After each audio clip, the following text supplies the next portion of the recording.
Welcome to Soothing Stories. Tonight, settle in and let the world outside grow quiet. This is a story about the Mughal Empire builders of the Taj Mahal. There is nothing you need to do now but listen and breathe. Let the words carry you gently into rest. The river moves slowly tonight, the way all great rivers move in the last hour before darkness falls completely, with a kind of patient authority, as if it has been doing this for so long that hurry would be beneath its dignity. The Yamuna is wide here, and the light on its surface is the color of old gold, of turmeric dissolved in warm water, of the sky at the precise moment between day and night when the eye cannot decide which world it belongs to. On the far bank, white marble catches the last of that light and holds it, gathers it inward somehow, as if the stone were not reflecting the sun but remembering it, keeping it close against the coming dark. Minarets rise at the four corners of what you are seeing, slender as fingers pointing at the heavens, and the great dome at the center swells upward with a serenity so complete that it seems less like a thing that was built than a thing that simply arrived here, that has always been here, that the river has been flowing past since before time had a name. Welcome to the world of the Mughal Empire, the great Islamic dynasty that ruled the Indian subcontinent from the early 16th to the 18th century, that stretched at its height from the mountains of Kabul in the northwest to the tip of the Deccan Plateau in the south, encompassing perhaps 150 million people, a quarter of the world's population, in a civilization of breathtaking complexity and beauty. The Mughals were conquerors who became patrons, warriors who became poets, nomads from the steppes of Central Asia who fell in love with the gardens and the rivers of northern India and built there a culture that blended Persian elegance with Indian depth to produce something neither tradition could have achieved alone. Tonight we will walk slowly through that world, through its courts and its campaigns, its bazaars and its gardens, its poetry and its grief, letting it settle around us like the cool evening air that rises from the river, carrying the scent of jasmine and the distant sound of a sitar tuned and waiting for the night. But to understand the Mughals, we must begin not in India but far to the north and west, in the grasslands and mountains of Central Asia, where their founder was born. His name was Zahir-ud-Din Muhammad, but the world would come to know him by a nickname, Baber, which means tiger in the Turkic languages of the steppes.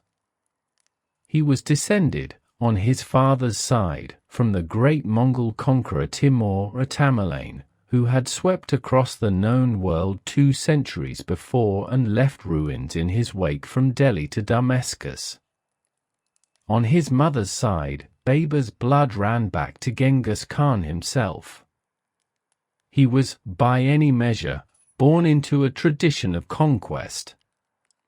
But Baber was something the tradition had not always produced. He was also a poet, a gardener, a man of extraordinary sensitivity and self-awareness who wrote one of the most remarkable memoirs in the history of world literature. He recorded his campaigns and his failures and his loves and his losses with a directness and an emotional honesty that makes him feel, across 5 centuries, like someone you might have known. He began with almost nothing. At the age of 11, Baber inherited the kingdom of Fergana, a small principality in what is now Uzbekistan, and spent the next 2 decades fighting, losing, regrouping, and fighting again in the brutal political landscape of Central Asia, where the fractured legacy of the Timurid Empire meant that every city was contested and every alliance was temporary. He took Samarkand twice, the jewel of the Timurid world, the city of blue-tiled domes and legendary gardens that had been the capital of Timur's empire, and lost it twice, the second time with a grief so acute that he wrote about it in his memoir with a rawness that has never been smoothed away by time. He wrote about weeping. He wrote about the loneliness of a prince without a kingdom. He wrote about his mother and his friends and the particular quality of the light on the mountains he was leaving behind. He was 21 years old and had already lost everything twice, and he did not stop. He turned south, through the mountain passes of the Hindu Kush, down through Afghanistan, toward the great plains of northern India where the Delhi Sultanate was fracturing under its own internal contradictions, where local rulers were looking for allies and enemies in equal measure, where the vacuum of power was wide enough for a determined man with a small but disciplined army to step into. In 1526, at the First Battle of Panipat, a flat, dusty plain north of Delhi that would prove, over the centuries, to be one of the most consequential pieces of ground in South Asian history, Babur's forces met the army of Ibrahim Lodi, the Sultan of Delhi, and defeated them decisively. Babur had fewer men, but he had something the Lodi army did not: cannons. Firearms had barely reached the subcontinent, and the sound and fire of Babur's artillery sent the Lodi war elephant stampeding back through their own lines in panic, transforming the battle in an hour. Ibrahim Lodi died on the field, and Babur rode into Delhi as the founder of a new dynasty. He did not entirely love what he found. In his memoir, the Baburnama, the Book of Babur, one of the great autobiographical documents of the medieval world, he wrote about India with the ambivalence of a man who had chosen a country that had not yet chosen him back. He missed the melons of Kabul, the cool mountain air, the particular quality of autumn light he had grown up with. India was hot, he wrote, and flat, and the people were unfamiliar with the things he loved. But he was also honest enough to record what India had that his homeland did not: its abundance, its strangeness, its capacity for astonishment. He began making gardens immediately. Wherever Babur went, he made gardens, formal Persian gardens with their straight channels and their geometric plantings, their shaded walkways and their central pools, imposed on the landscape as a statement of order and beauty and intention. He was homesick, and gardens were the closest thing to home he could make with his own hands in a foreign country. He died in 1530, just 4 years after his great victory at Panipat, having barely consolidated what he had won. He was 47 years old. There is a story told about his death. Whether it is history or legend is not entirely clear, but it has persisted because it contains an emotional truth that resonates regardless of its factual status.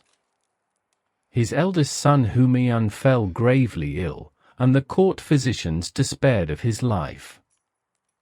Babur walked 3 times around his son's sickbed, murmuring a prayer, offering his own life to God in exchange for his son's recovery. Humayun recovered, and Babur began to weaken.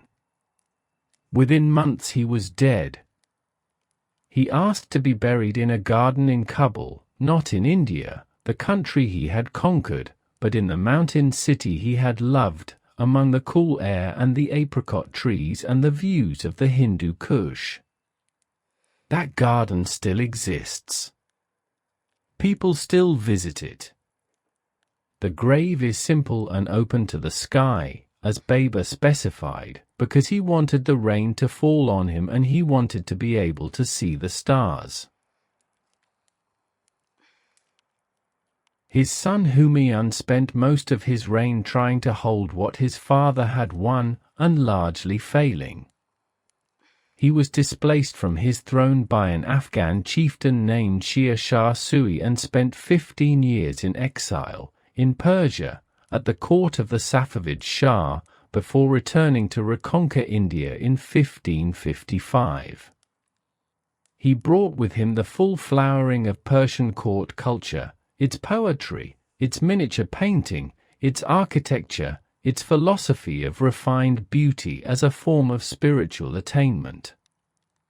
He had 1 year to rule before he died, falling down the stairs of his library in Delhi, struck by the call to prayer, moving too quickly in his eagerness to respond. He had been a man more comfortable with books than with battlefields, and there is something fitting, if not exactly comforting, about the manner of his death. His son was 13 years old, and that son would become the greatest of all the Mughal emperors. His name was Akbar.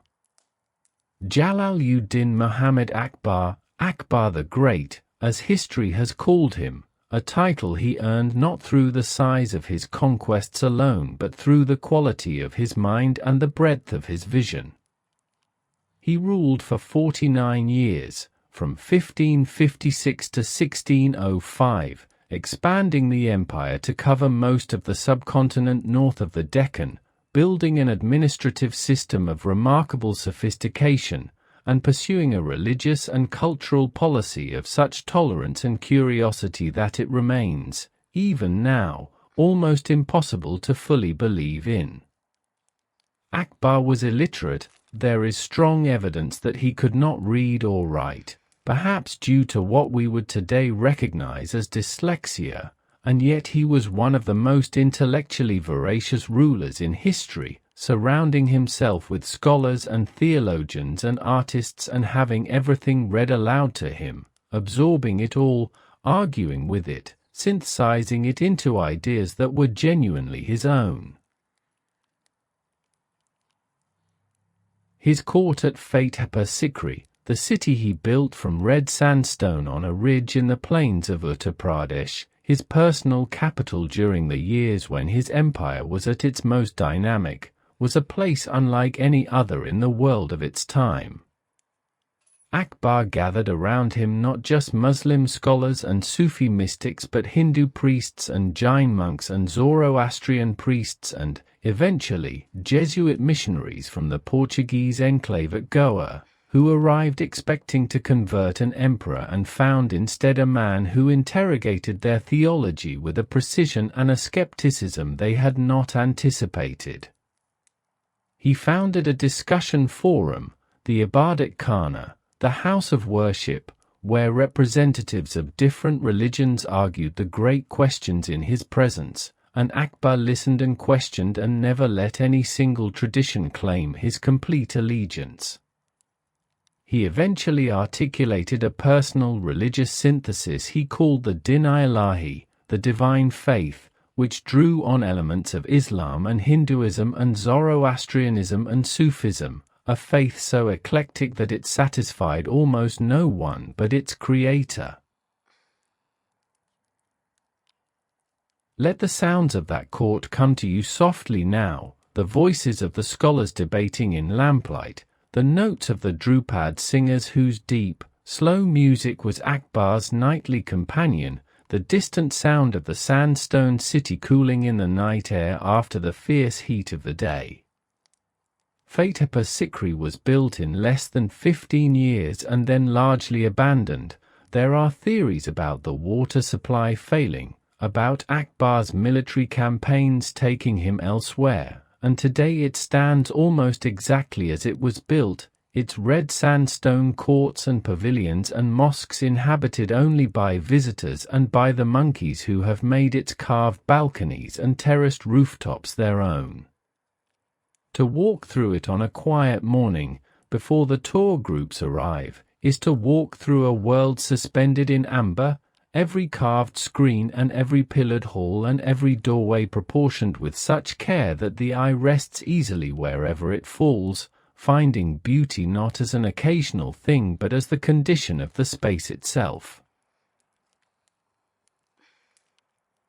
At the heart of Fatehpur Sikri stands the tomb of Salim Chishti, a Sufi saint whose blessing Akbar had sought when the emperor and his wives were childless, and who had promised that a son would come.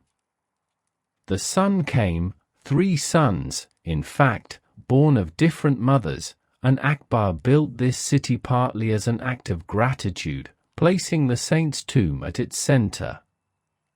The tomb is small and white and intricate, its walls made almost entirely of carved marble screens, jali work of such delicacy that the stone has been cut into patterns resembling lace, each geometric repetition slightly different from the last, the whole surface trembling between solidity and transparency as the light moves through it. Women still come to tie threads on the marble lattice, asking for children, continuing a devotion that has been continuous for 4.5 centuries. The stone accumulates the faith of generations in the thinness of those threads, red and yellow and green and white, stirring in the slightest air. Akbar's empire was administered through a system he built largely from scratch, a bureaucracy of ranked officials called mansabdars, their positions defined by numerical grades that determined their salary, their military obligations, and their place in the imperial hierarchy. It was a system designed to replace hereditary aristocracy with meritocracy, at least in principle. Nobles owed their position to the emperor's favor and their own performance, not to their birth, and their estates reverted to the empire on their death rather than passing to their children. This kept power concentrated at the center and prevented the feudal fragmentation that had destroyed earlier Indian dynasties. It was also, in practice, flexible enough to accommodate the vast variety of the empire's peoples. Rajput Hindu chieftains served alongside Afghan Muslim nobles, alongside Persian administrators, alongside Turk military commanders, all within the same imperial framework, all finding that Akbar's court was a place where talent and loyalty mattered more than faith or ethnicity. The Rajputs deserve their own moment of attention, because their relationship with the Mughals is one of the most consequential alliances in the history of South Asia. The Rajputs were the warrior clans of Rajasthan, the land of kings, whose desert forts and martial traditions had made them the dominant military force of northern India before the Mughal arrival. Earlier Muslim rulers had often fought them. Akbar chose a different approach. He married a Rajput princess, Jodhabai, the daughter of the Raja of Amber, and brought her father and brothers into his court as honored allies rather than defeated enemies. He stopped imposing the jizya, the tax on non-Muslims that had been a source of resentment under earlier rulers. He attended Hindu festivals with apparent genuine interest rather than royal tolerance. And the Rajputs, who had fought every conqueror for centuries with a ferocity born of pride, became some of the most loyal and capable commanders in the Mughal army, their cavalry and their courage placed at the service of an emperor they had come to see as genuinely their own. Let your breathing find the slow rhythm of the river now. The Yamuna is dark by this hour, moving without sound through the plain below the red sandstone walls of Agra Fort. Somewhere in the darkness across that river, the Taj Mahal is white and still, as it has been on 10,000 such nights, its reflection broken only by the slow drift of the current. But we have not yet arrived at the Taj. We have more of the story to carry first, more of the weight and the beauty of this dynasty to hold before we are ready for the thing that stands at its emotional center. Let the night deepen. Let the story continue. Akbar was succeeded by his son Jahangir, born Salim, the child whose coming Salim Chishti had predicted, renamed Jahangir, which means Caesar of the world, upon his accession in 1605. He was a man of profound contradictions, a connoisseur of painting and nature who could describe a sparrow's anatomy with the precision of a scientist and the passion of an artist, and a ruler whose punishments were sometimes of shocking cruelty, whose appetites for wine and opium were bottomless, whose personal life was a labyrinth of affection and jealousy and dependence.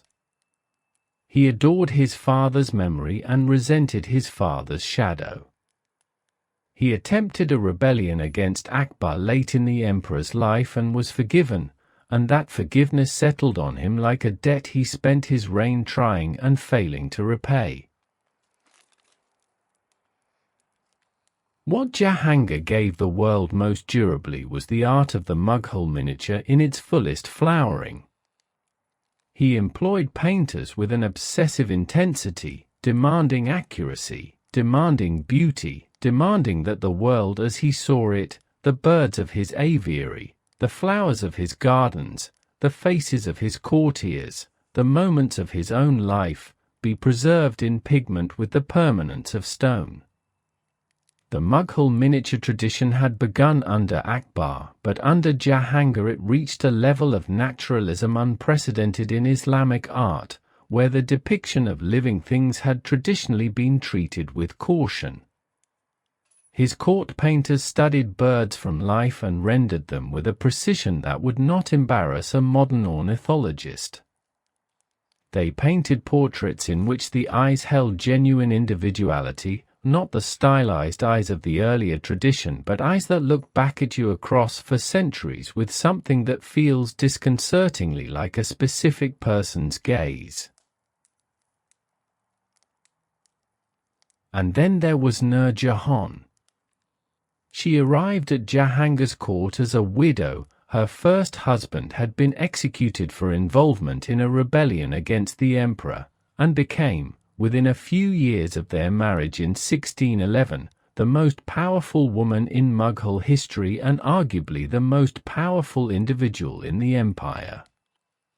She was 24 years old when she married Jahangir, already known for her intelligence and her beauty and a self-possession that was unusual in any context and remarkable in hers.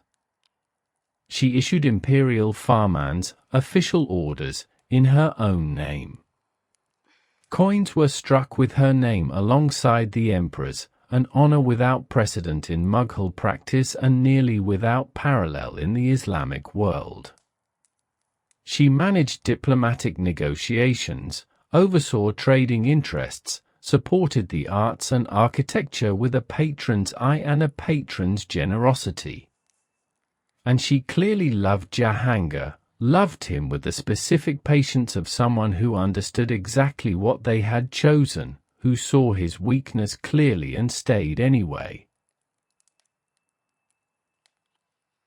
When Jahangir's health deteriorated, his lungs failing from decades of opium and wine and the thin air of the Kashmiri hills where he loved to retreat, Nur Jahan effectively ran the empire, her judgment substituting for his diminishing capacity, her will holding together the court's competing factions through sheer intelligence and force of personality.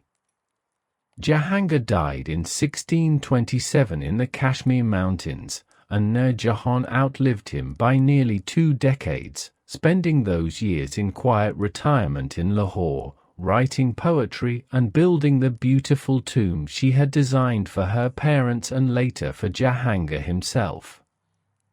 She asked to be buried beside him, and she was. Their tombs stand in Lahore today, on opposite sides of a garden, as if even in death they are in conversation across a space of formal beauty, the distance between them measured in jasmine and light. Now the story arrives at the man and the moment that will give this night its deepest image. His name was Shah Jahan, Prince Khurram at birth, the name meaning joyful, the name changed to Shah Jahan, King of the world, upon his accession in 1628. He was the fifth Mughal emperor, the third son of Jahangir, a man of immense aesthetic intelligence and the kind of personal passion that leaves monuments behind it. He loved his empire, and he demonstrated that love in the most literal possible way, by building things, by covering the subcontinent in architecture of such consistent and disciplined beauty that even now, for centuries later, the buildings he commissioned or inspired define the visual imagination of India in ways that nothing before or since has matched.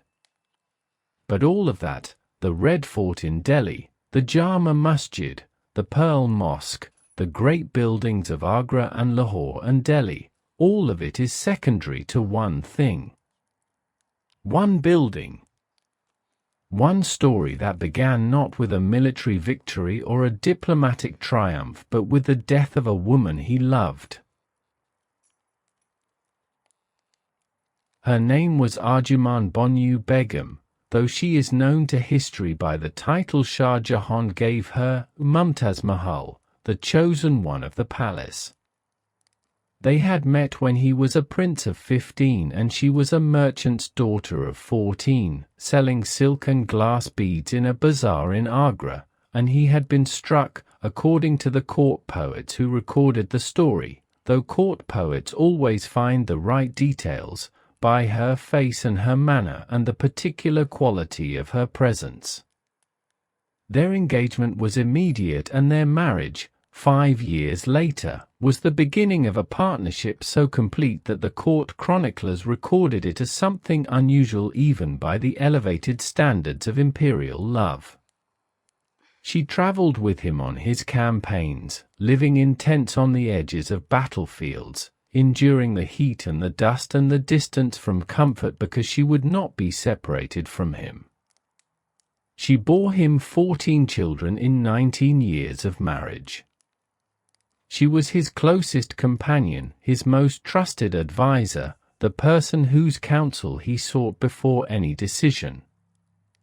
He had other wives, the political marriages that were part of any emperor's diplomatic life, but Mumtaz was the one. The only one, in the way that matters. She died in 1631.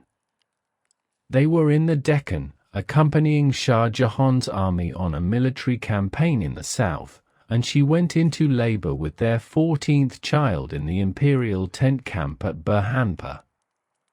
The labor was long and difficult, as so many of hers had been, and she had survived them all before. But this time she did not.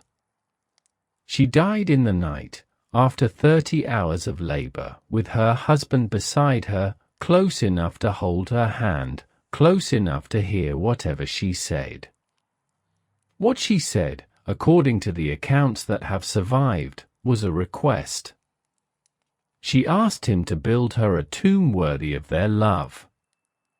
She asked him not to take another wife after her. And she asked him to be kind to their children. He kept all 3 promises. He never remarried with anything approaching that depth of feeling. He was said to have wept so continuously in the weeks after her death that the sight of him alarmed his court, that he refused food, that he emerged from seclusion looking aged beyond his years. His hair went white. He wore only white for 2 years.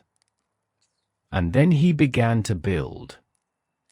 He had her body brought north to Agra, traveling slowly in a procession that crossed the winter plains of the Deccan, and he chose a site on the southern bank of the Yamuna, a site where the river bends, so that the building placed there could be seen across the water from the fort, from the windows of the rooms where he would spend the rest of his life. And he summoned the architects and the craftsmen and the gem merchants and the calligraphers and the gardeners and the marble quarrymen, and what they made together, over 22 years, is the building that stands on that bank tonight, white in the darkness, holding its reflection in the slow river below. The Taj Mahal. Let the name settle quietly. It is a contraction of Mumtaz Mahal, the title of the woman buried within it, softened by time and repetition into something that has become simply a name for beauty itself in the languages of people who have never visited India and never will. The poet Rabindranath Tagore called it a teardrop on the cheek of time. The emperor's chroniclers called it a tribute to the heavens, a monument that the sky itself might envy. What it actually is harder to describe, which is not usually true of beautiful things. We generally have words for beauty. The Taj Mahal seems to have been built at a point where words run out and something else is required. Approach it now, in your mind, as a visitor approaches on an early winter morning. You enter through the great red sandstone gateway, the Darwaza-i-Rawza, the gate of the mausoleum, and for a moment the building is hidden. The gate is itself magnificent, its arched entrance framed by calligraphy in white marble inlaid into the red stone, the letters of the Quran flowing in a script of such perfection that the calligrapher who designed it chose to make the letters slightly larger as they rise higher, compensating for the foreshortening of perspective so that every letter reads as the same size from the ground below. And then you pass through the arch, and the garden opens before you, and there it is. The first thing is the symmetry. The garden is divided into 4 quarters by long water channels running north-south and east-west, meeting at a central pool that holds, in its still surface, a reflection so perfect that for a moment the eye is not certain which is stone and which is water, which is sky and which is earth. The cypress trees along the channels are dark and narrow, reaching upward without spreading, and they frame the white dome beyond them the way a hand might frame a face, not obscuring but defining, giving the eye a place to rest before the greater beauty makes its claim. The marble platform at the far end of the garden rises above everything else, and on it the mausoleum stands, for minarets at its corners, for smaller dome chambers at its sides, and at the center the great dome, swelling upward with a grace that seems to defy its own weight, its surface changing color as the light changes, white in full sun, pink at dawn, gold at dusk, silver in moonlight, gray in rain. The building was made by approximately 20,000 craftsmen working over 22 years. The marble came from Makrana in Rajasthan, quarried in blocks and carried by elephant and ox cart to Agra. The precious stone set into the marble, the pietra dura work that covers the interior surfaces in patterns of flowers and leaves and geometric arabesques, came from across the known world. Lapis lazuli from Afghanistan, carnelian from Arabia, jade from China, turquoise from Tibet, crystal from China, coral and mother of pearl from the ocean. Each stone cut and shaped and fitted into channels carved into the marble with a precision that left no gap for the eye to find. Run your finger along the surface, which visitors are no longer permitted to do but which Shah Jahan presumably did, and you feel not a seam but a continuity, stone flowing into stone, the boundaries between materials invisible to touch. The calligraphy that frames every arch, that runs in bands around every surface of the mausoleum, was designed by a single calligrapher, Amanat Khan of Shiraz, who signed his work on the main gateway with a pride that the conventions of the time would normally have forbidden in a craftsman. The texts are passages from the Quran, specifically the chapters and verses most concerned with the soul's journey, with the promise of the Garden of Paradise, with the reunion of the faithful with their Creator. The choice was not merely decorative. The Taj Mahal was conceived as an earthly representation of paradise, the gardener replica of the gardens described in Quranic scripture, the water channels the rivers of paradise, the white marble the unearthly brightness of the heavenly realm. Shah Jahan was not only building a tomb. He was building an argument, a physical, visible, permanent argument that the woman he had loved would be received by God with the honor she deserved. The interior is quieter than you might expect. You remove your shoes at the marble threshold and step in, and the cool of the stone comes up through your feet. The light inside is dimmer, filtered through the marble screens of the jali windows, falling in patterns of shadow and light that move slowly as the sun moves outside. At the center of the interior chamber stand two cenotaphs, the false tombs placed above for public viewing, the actual sarcophagi in a chamber directly below, at garden level, as was the custom for burials of the faithful. Mumtaz lies at the precise center of the building. Shah Jahan lies beside her, not at the center, which the building demands belong to her alone, but slightly to the side, the only asymmetry in the entire structure, the one place where the perfect geometry breaks because the man who built it asked, at the end of his life, to be placed next to his wife. That end of his life was not gentle. Shah Jahan had 4 sons, and the succession war that broke out among them in the late 1650s while he was ill was one of the most brutal in Mughal history. The son who prevailed was Aurangzeb, the 3rd son, the most militarily capable and the most religiously conservative, a man of genuine personal piety whose faith led him to choices that would, in the long run, weaken the empire he had fought so hard to hold. He imprisoned his father in Agra fort in 1658, and Shah Jahan spent the last 8 years of his life confined to his rooms in the fort, comfortable rooms, beautiful rooms, but rooms nonetheless, the palace that had been his become a gilded prison. He could see the Taj Mahal from his window. There is a room in Agra fort called the Muzaman Burj, an octagonal tower with marble screens on all sides, and from its windows, on a clear day, the Taj Mahal is visible across the river, white against the far bank, 3 kilometers away. He spent 8 years looking at it. Thinking what, we cannot know. Grieving, perhaps. Remembering. Simply looking at the place where she was, which was the closest he could be to her. He died in 1666, in that room, reportedly with his eyes turned toward the Taj. His daughter Jahanara, who had refused to leave her father's side during his imprisonment, washed his body and oversaw his burial.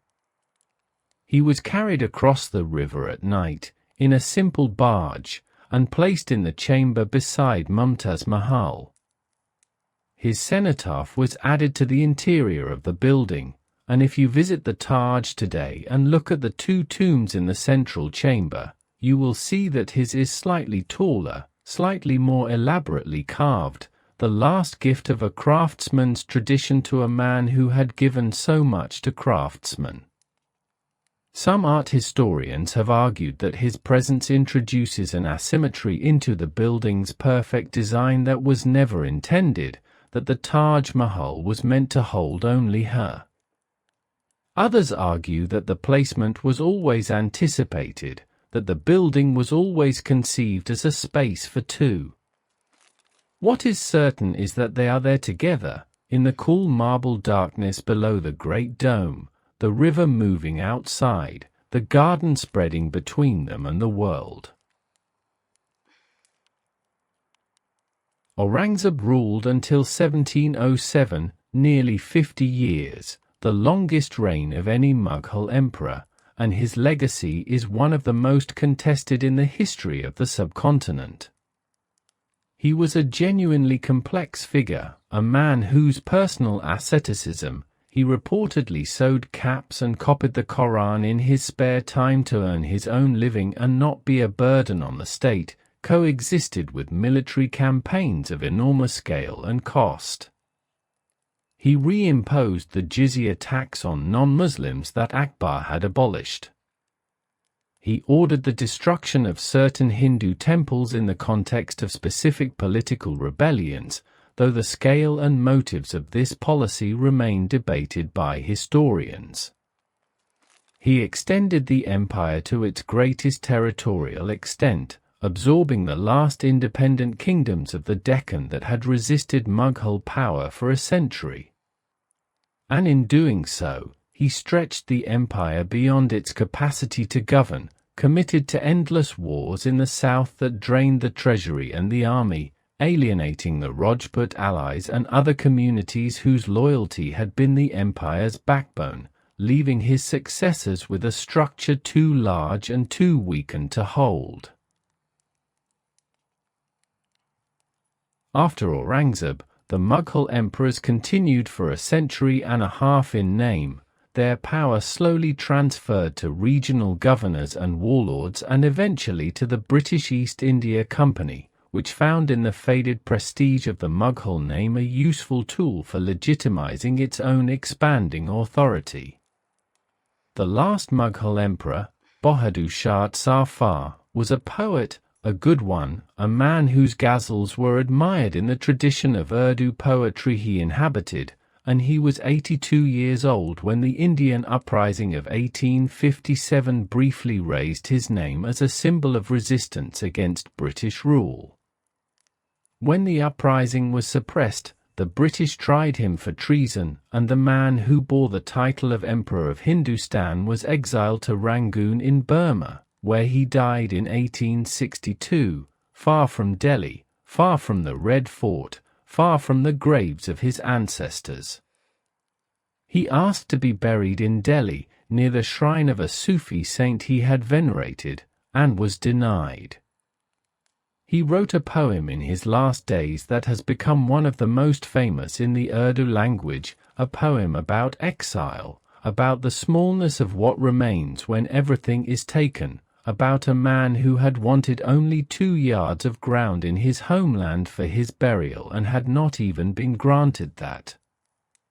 The last Mughal went quietly into the Burmese earth, and the dynasty that had begun with Babur weeping over Samarkand ended with his descendant weeping over Delhi, the pattern of loss and longing that had run through the family since its beginning present to the last.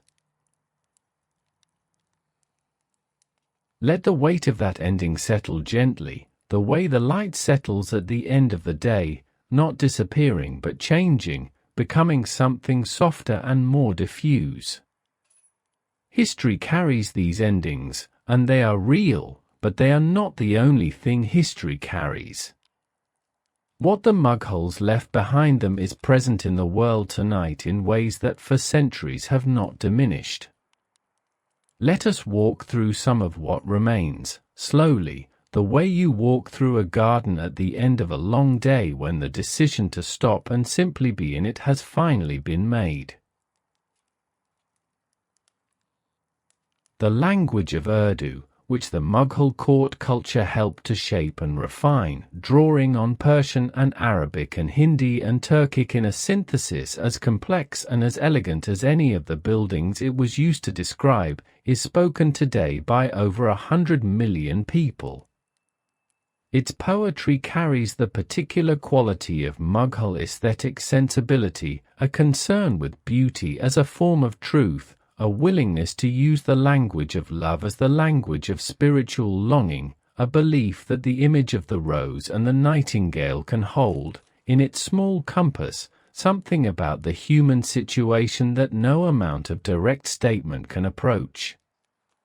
To read the ghazals of Mirza Ghalib, who wrote in the twilight of the Mughal world, in Delhi, in the last decades before everything ended, is to encounter a mind of extraordinary subtlety using a form of extraordinary compression to say things about loss and beauty and the limits of understanding that feel as true now as the night they were written. The cuisine that developed in the Mughal kitchens, the refinement of what had arrived from Central Asia and Persia, transformed by contact with the spices and the techniques of the subcontinent into something that belonged to neither tradition and both, is eaten across the world tonight. Biryani, korma, nahari, kebabs of a dozen varieties. The slow cooking over charcoal, the marriage of yogurt and saffron and cardamom and cloves, the subtlety of a dish in which the heat of the spice is held in balance with the cool of the dairy so that neither overwhelms and both are present, this is Mughal court cooking democratized, spread across centuries and continents until it has become simply the way food in this tradition tastes, its origins dissolved into the pleasure of the eating. The music of the Mughal court, the Drupad tradition, the Khyal that grew from it, the Gharanas, the lineages of musical transmission that run in unbroken lines from the courts of Akbar and Jahangir to the concert halls and music rooms of contemporary India, is still performed and still taught and still felt in the body the way great music is always felt, as something that moves through the chest before the mind has finished deciding how to receive it. The tabla and the sarod, the evening ragas that were composed to be heard at dusk and the morning ragas that belong to the hour before the sun rises, these are the Mughal world's gift to the present, continuous and living, as present in the 21st century as the marble of the Taj. The gardens. We should not pass the gardens without pausing, because the garden was for the Mughals what it was for Baber, not merely a pleasant space but a theological statement, a visible argument that paradise was not only a promise but a pattern that human beings could approximate with water and stone and the patient cultivation of living things. The Mughal garden, the Charbar, the fourfold garden, with its water channels and its cypress trees and its pavilions placed at the intersections of the paths, appears wherever the Mughals built, from Kashmir to the Deccan, always with the same underlying geometry, always with the same concern for the sound of water and the smell of roses and the quality of shade in the late afternoon. The valley of Kashmir itself became, under Mughal patronage, a garden on a vast scale, the gardens of Shalimar and Nishotbar terracing down the hillsides to the shore of Dal Lake, the houseboats on the water, the mountains behind them still carrying snow in summer, the whole landscape arranged by the emperor's vision into something that approximated, as closely as any human effort could, the garden described in scripture. The night is very deep now, and the river is invisible below its own reflection. But the Taj Mahal is still there, as it has been on every night since it was completed in 1653, in moonlight and in darkness, in the fog of winter mornings and the heat haze of summer afternoons, in the monsoon rain that turns the marble the color of pewter and makes the gardens drip and smell of wet earth and roses. It has survived everything. It survived the decline of the empire that built it. It survived the British colonial period, during which Lord Curzon actually commissioned a restoration. The great lamp that hangs in the interior chamber is Curzon's gift, made to replace an original that had been lost, and it is one of those strange historical parentheses in which the appreciation of beauty crosses the lines of power and resentment to produce something genuinely gracious. It survived the 20th century's wars and its politics and its disputes about heritage and ownership and meaning. It stands tonight on the bank of the river in the darkness, doing what it has always done, being exactly what it is, without apology, without diminishment, without the slightest concession to the passing of time. What Shah Jahan built was an argument, and the argument has been winning for nearly 4 centuries. The argument is simply this, that love is real, and that what is real deserves to be remembered, and that beauty is the most permanent form of memory that human hands can make. It is not a complicated argument. It does not require philosophical training or religious belief or a particular cultural background to understand. You stand before it if you are lucky enough to stand before it, and the argument is made in the language of the thing itself, in the proportion of the dome to the platform, in the reflection in the long pool, in the quality of light through the marble screens, and whatever you thought you believed about beauty and permanence and love before you arrived, you believe it more deeply after. Or differently. Or you don't know quite what to believe, and that uncertainty feels more honest and more alive than the certainty you carried in. Let the image of that building hold you now as the night deepens fully around you. The white dome in the darkness. The river moving below it, indifferent and patient. The 4 minarets standing at their corners like sentinels, each one slightly angled outward, leaning just perceptibly away from the central structure, so that if an earthquake should ever bring one down, it will fall away from the tomb rather than onto it, a structural precaution built in 4 centuries ago by engineers who thought of everything, who understood that what they were making was meant to last. Somewhere in the imperial tent camp of the 16th century, Baber is making a garden. He is homesick for the mountains, and he is making a garden from what he has, from the flat plains and the slow rivers and the unfamiliar plants of a country he conquered because he had nowhere else to go. The garden is imperfect, he writes, not what he would have made in Kabul, but it is a garden nonetheless, and in it things are growing, and the sound of the water channels is the same sound as the water channels of home, and for a moment, in the evening, when the air cools and the jasmine opens, it is almost enough. In the chamber of Agra Fort, in the room with the marble screens, an old man is looking across the river at something white. 8 years. He has been looking at it for 8 years. The light changes, morning light, afternoon light, the long golden light of winter evenings, the grey light of the monsoon, and the building changes with it, but it is always there, and she is always in it, and the distance between the room where he sits and the place where she lies is 3 kilometers of river and memory and 22 years of marble, and he has the rest of his life to measure it. The breath slows. The images soften, the white dome, the garden, the river, dissolving at their edges the way things dissolve at the edge of sleep, keeping their shape for a moment longer and then releasing it. The sound of the Yamuna at night is a low and steady sound, neither urgent nor indifferent, just present, the sound of something that has been moving for longer than any of the things built beside it and will be moving long after they are gone.